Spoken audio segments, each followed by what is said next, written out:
Okay, so hello again to I guess the new video for after 2 weeks, and well, it was supposed to be uh, the continuous of the last video of the dress that I was doing. The dress is already been done. Like I already have the dress. I took a picture of it and it's like ready. I haven't started the dyeing process, but it's because I've been like cleaning stuff and like doing like this spring cleaning a little bit too late for my sake, so I don't have like this space like to hang the dress or to dye the dress. So I guess I could do it like at my shower, at my bathtub, but I'm not going to run my bathroom for the toilet room just because of it. So by this moment it's still on a pause like the other video too, and I realized that I'm not completing any video at this point, but I hope this one right now it's complete in a way. I don't have a final result in it, but it's complete. I did finish the process. So yes, right now I know what you're reading like in the title video, but yes, it is a chocolate cake video, and yes, we're still going to talk about Guardians of the Lamb, I guess, I hope. But I'm also going to show you how the process of this chocolate cake being made. And I guess if you click here by any chance, like looking forward to, learn how to learn the recipe for the chocolate cake, then you kind of are in the wrong place right now.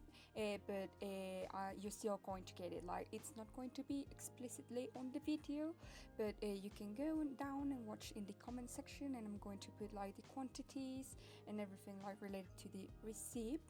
The good thing like about this receipt is that I managed to like get the kind of like the ultimate cake recipe that works like with everything. I learned it through another tutorial of another channel that I already like linked before, which is Nino's Home, and I just took that recipe and I have applied it like to every other recipe when I don't want like to cook that much.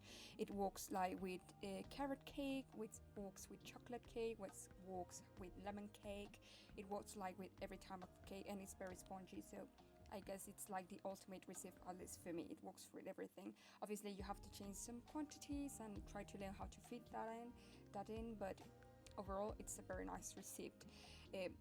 At least for this one, the chocolate cake, I'll add it at the end like some blackberry marmalade and with some cream, like to contrast the flavorsness or the sweetness of the chocolate, and that's it.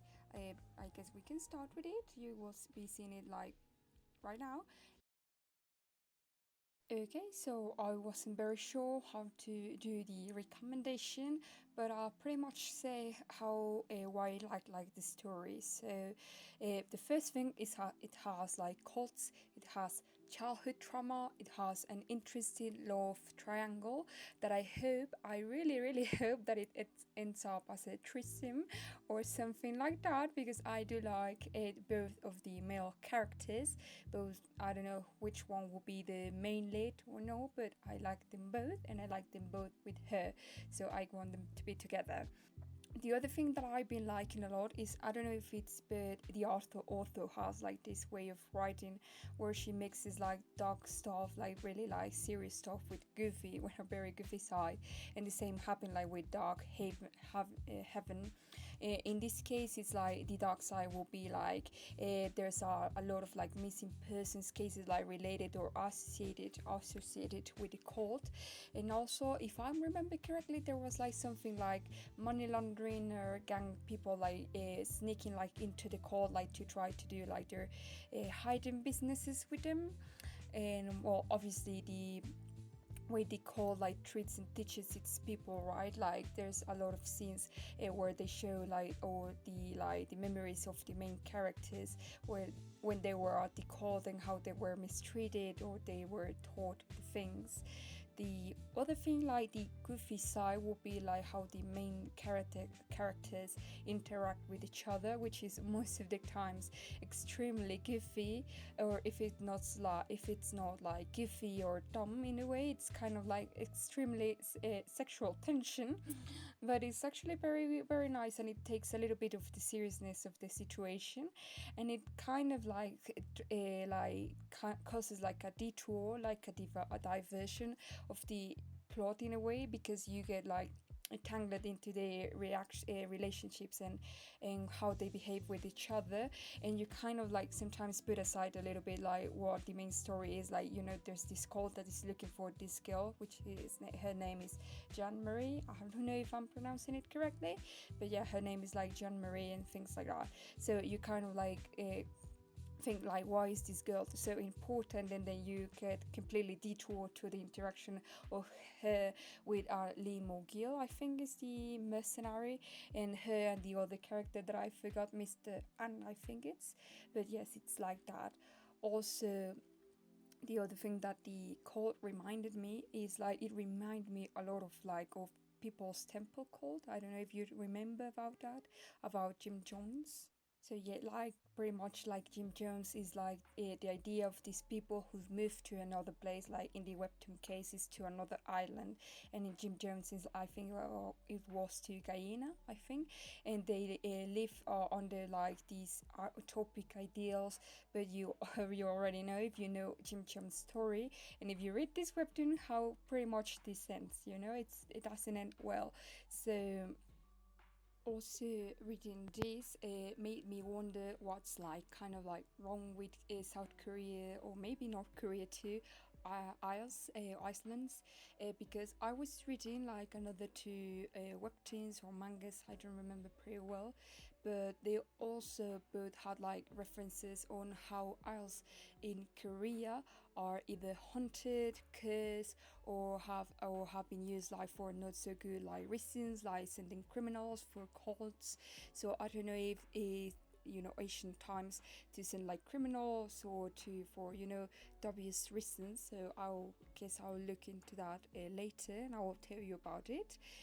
And a side note, kind of like speaking about cults, I was watching one of those Vanity Fair experts reviews movies or scenes from movies and books and whatever, and there was this about this called deprogrammer, which I thought was kind of like interesting in a way. So I will leave in the link of the video down below in the comment section, and also in the description box. So in the previous video, I already mentioned more or less what happens with Marie. You know that she has like these way flashbacks, mangas, where she doesn't like remember very well her past, or you know, if she has like brothers, sisters, family, and she's kind of like this orphan in this world.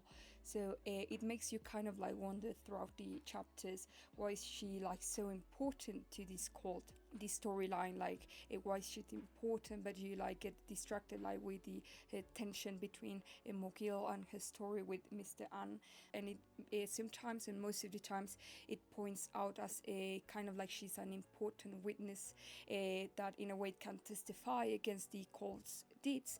But throughout the history, also they start like revealing that obviously she is a witness, but at the same time she's something more important to the cult, because in the story they show that they are like another witnesses that also live in the cult, that they survived to it, and they are looking for justice, and they are part of this like searching group of other cult members that went, you know, Mia, that went missing during the things that happened. So and this pretty much works as our Valentine's special, I guess. So happy Valentine to you, and to those of you who don't have anyone to pass on these dates, then I don't know, cry yourself to sleep in a small corner. I'm kidding. Actually, if you don't have anyone for the special, like, you know, dates, then you don't, you know, don't get sad about that. If not, then don't pay attention to it. So yes, I guess that's it. And if you want to make this chocolate cake too to someone that you might like, or to your special someone, then I encourage you to do it. And I guess happy Valentine's Day, kids. So have a nice day.